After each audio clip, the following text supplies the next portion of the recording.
Niyet tuurasында Құдай бұйырса баштайбыз.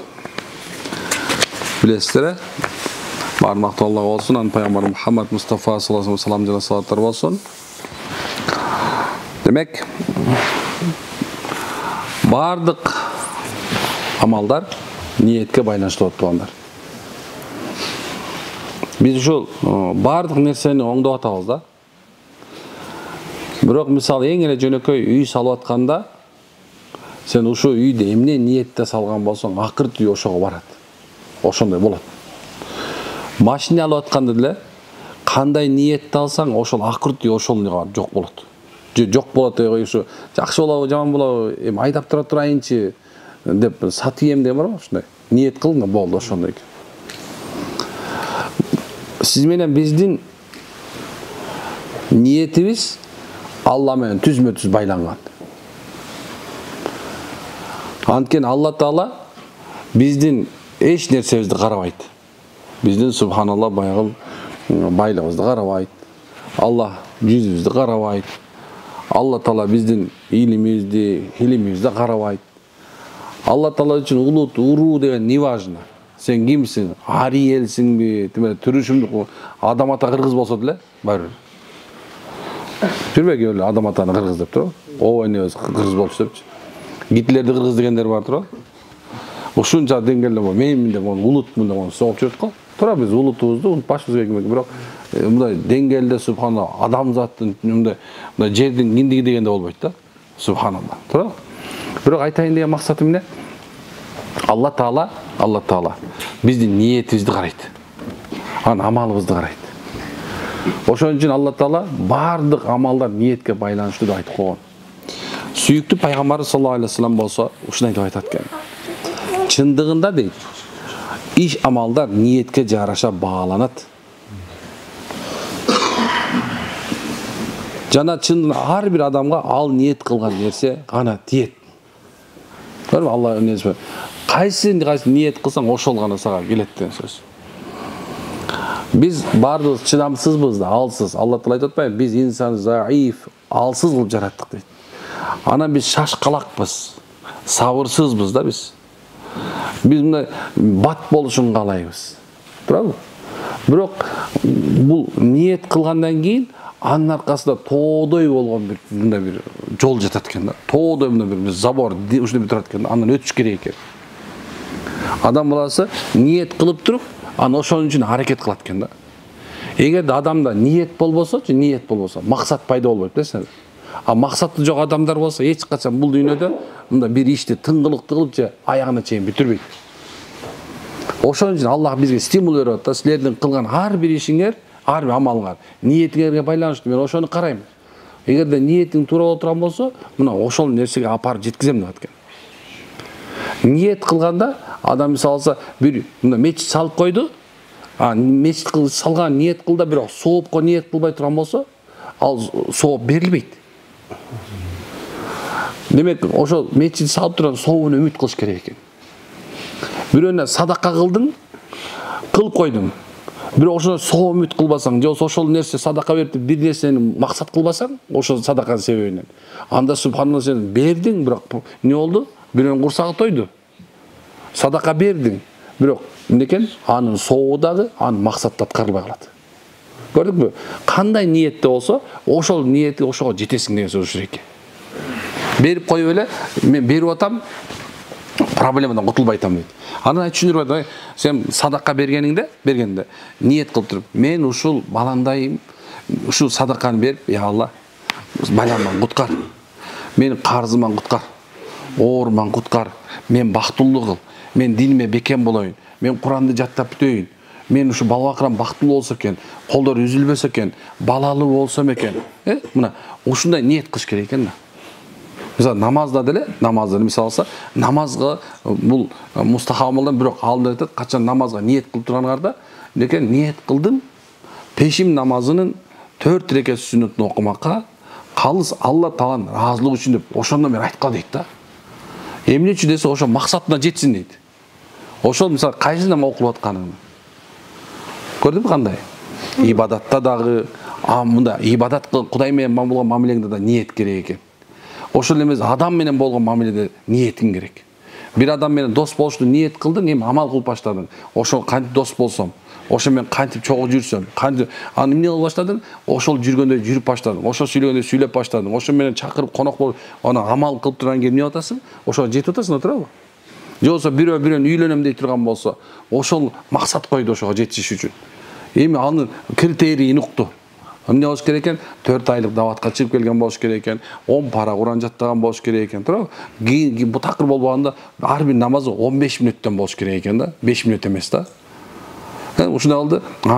Эмне кылды? Алла жолуна 4 ай чыгып келди. Пайгамбар айтып атпайбы? Кимдин көчүүсү Аллах жана элчиси болчу болгон болсо, ал ошого жетти дейт. Ал эми кимдин максаты, ниети аял алуу болсо, бир аялга жетүү болсо, ал ошол үчүн хижра кылды, ошон үчүн көчтү дейт. Кандай далил да, субханалла. Демек, жашоодо эгерде мына бар ушундай акылды токтоткул азыр. Акылды токтотуп туруп, ниет кой. Кайсы нерсени каалап атасың? Кайсы нерсеге жеткиң келет?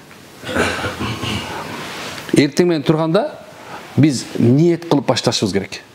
Эртең менен турганда эле ниет болуш керек. Bizde niyetimiz kançalık boluş gerek dese, misal olsa bir gündük bolbosun da. Misal nikelenin atkan bolsong, anda ölgөнгө чейин эмес, бейиште де бирге болуш ниет кылла. Bir iş баштап аткан болсоң, өзүңдүн убагың дооруңда эле ошол нерсе ишке ашпай, сенден кийинки балдарыңда да Кудай буйрса ошо ишке ашып, ошол бизнес момент өрчү өнүп кетсин. Эгерде сен дос болгонго ниет кылсаң, ахиреттик дос болгонго аракет кыл. Ахиретте да ушу экөө бирге болуп, бирине дол койбогон дос болгонго ниет кылыш керек экен. Ниет көрдүң андай нерсе. 100 жылга, 1000 жылга керек болсочу, мындай ниет кыла бериш керек. Ошо ниеттер, адам ошо ниет кыла турган болсо, эмне болот экен? Ошол амалга айланат. Ал эми ар бир амал болсо, акыйкатын көрсөтөт экен. Же туура эмес экен, туурабы? Демек, пайгамбар бекер айтып аткан, Алла Таала өзү бизге стимул берип атат экен. Пайгамбар айтат экен. Биз көп убактар ушу ниет кылыш дегенди түшүнбөй атабыз да. Ушул Hazreti Иса деген алейхиссалам, Иса пайгамбар айтат экен. Ойлонгон ойлоруңардан корккула дейт. Ал ниеткерге айланат. Ал эми ниеттер болсо амалга айланат деген экен. Демек, туура ойлонуп, туура ниетке айлантып ушуну, аны туура амал кылышка умтулушубуз керек экен. Ушундай нерсе. Адамдар мындай кыска ойлонобуз, кыска ниет кылабыз, кыска амал кылабыз. Биз чыдамсызбыз да, азыр эле болсо экен дейт экенбиз да. Азыр эле, мына, азыр эле монда асмандан чыгса. Биз азыр жумуш кылганда да кыска кылабыз. Пайгамбар саллаллаху алейхи вассалам ушундай айтып атпайбы? Бүгүнкү жумушту мусулман, бүгүнкү кыла турган ишти эртеңке калтырбайт дейт. Дагы бул жерде болсо мусулман бир тешке бир жолу киргенден кийин экинчи жолу ал тешке кирбейт дейт. Карасаң кандай нерсе. Демек, мусулман дайыма акылы тунук, дайыма ниети алдыда, дайыма ой максаттуу, дайыма амалы түрүү болуш керек экен. Эгерде кимдин амалы түрүү боло турган болсочу, анда бул жашоодо сөзсүз бүткүл жакшылыктарга жетерин унутпашыбыз керек экен. Ушундай нерсе, хадис ушунда. Пайгамбар ушундай айтат. Дагы бир жолук берем сизге, субханалла. Иш амалдар ниетке жараша балынат. Жана чындыгында дейт, ар бир адамга ал ниет кылган нерсе гана тиет дейт. Ушундай, эмне ниет кылдың, ошого гана жеттиң. Кээ бирлер айтат, мага күнүнө бир 1000 сом табылса болду дейт. Кээ болсо, эптеп бүгүн нанга жетсе болду дейт. Эптеп ушу катым мен жашап турсам болду дейт. Эптеп ушу эптеп эле бир күйөп, жок силер эптеп деп ниет кылбагыла. Эптеп деп ниет кылбагыла. Бул кээ бирлер айтышы мүмкүн, шүкүрсүздүк болуп калбайбы деп. Жок, субханалла. Машаллах.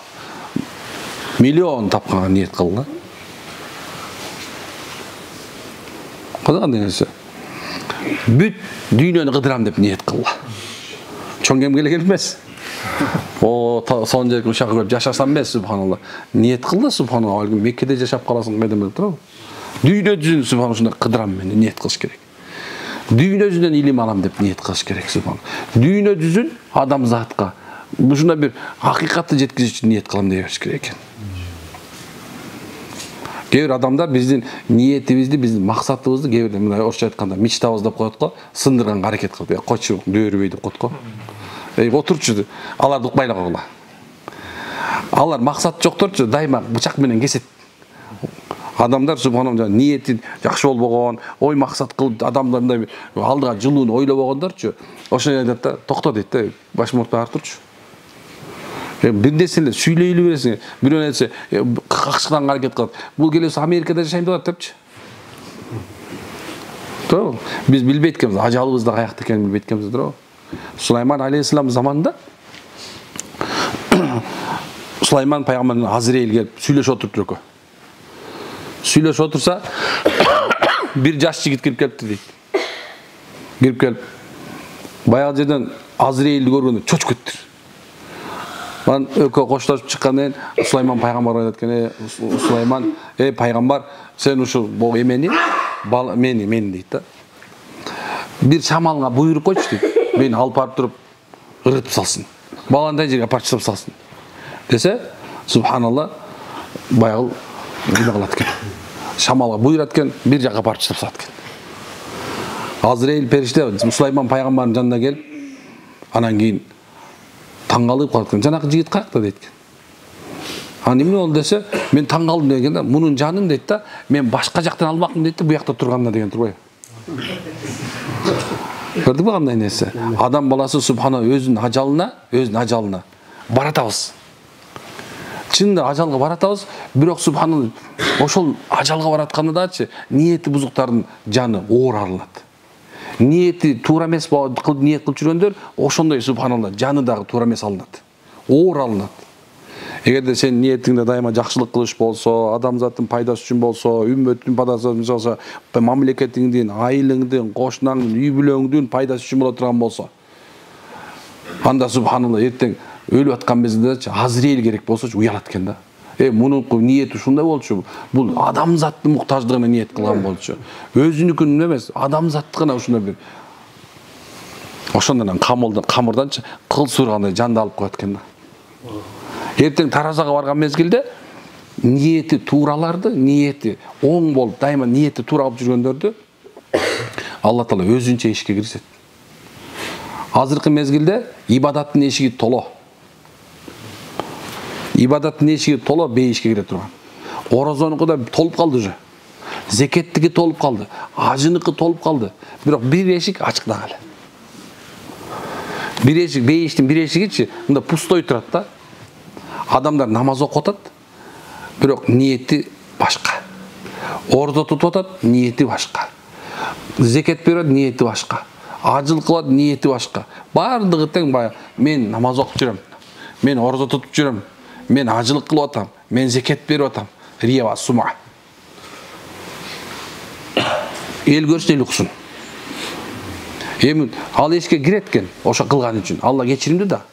Бирок Алла Таала ушундай ким калыс Аллах үчүн, ыраазылык үчүн бир кичинекей бир амал кыла турган болсо, ошол эшик ачык турат дагы эле. Даярбызбы? Ниеттерди оңдойбузбу? Каякта оңдогондо, кантип оңдогон ниеттерди? Машалла.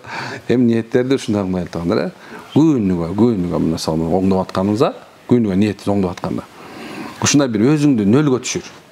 Сен эч ким эмессиң. Сен эч ким эмессиң. Я Алла, мен сенин алдыңда эч ким эмесмин деш керек. Мен никтомун. Сен мени жараткан Роббил алемисиң, ааламдын Роббисиң. Я Алла, сен мен ниетим кабылгам дедиңби? Мен ниет кылдым. Бүгүн сенин ыраазылыгың үчүн окууга, жашоого, ибадат кылууга бүткүл нерсе бар го. Я Алла, мен өмүрүм дагы, мен өлүмүм дагы, мен хаятым дагы бир гана сен үчүн деген сөз бар Куранда. Мен ушундай ниет кылыш керек экен. Мына бүгүн сен ыраазы үчүн. Бирок бүгүн күн эмес, айтабыз буну өмүр бою деш керек. Мен сенин ыраазылыгыңды табыш максат кылдым. Бир амал Аллах ыраазы үчүн кылган. Бир амал Аллах үчүн кылган амал өмүр бою ниет жок кылганында өйдөрүк турат. Ошондо эгерде кимдеген бир амалды ниет кылып туруп, Аллах ыраазы үчүн кылган ниет кылса, ошол балдай таттуу болот. Ал жеңил болуп баштайт. Ал соғып қайланып баштады. Да бір нәрсе айтайын ба? Алла Тағала ушундай кылып коет. Адамдар сенин сөзүңдү уга турган кылып коет. Сенин көзүңдү карап тура турган болуп коет. Адамдар сага муктаж болуп калат. Мен муну точно билем. Мен точно билем муну, субханалла. Чын айтам. Ким ушундай кыла турган болсо, субханалла. Бирок бул максат эмес. Бирок Алланын бул берген сакинасы, Алланын берген рахматы, Алла Тағаланын берген бир жакшылыгы болуп эсептелип калат бул. Десем, да? Subhanaka wa hamdaka anta astaghfiruka wa atubu ilayk. Allah razı olsun.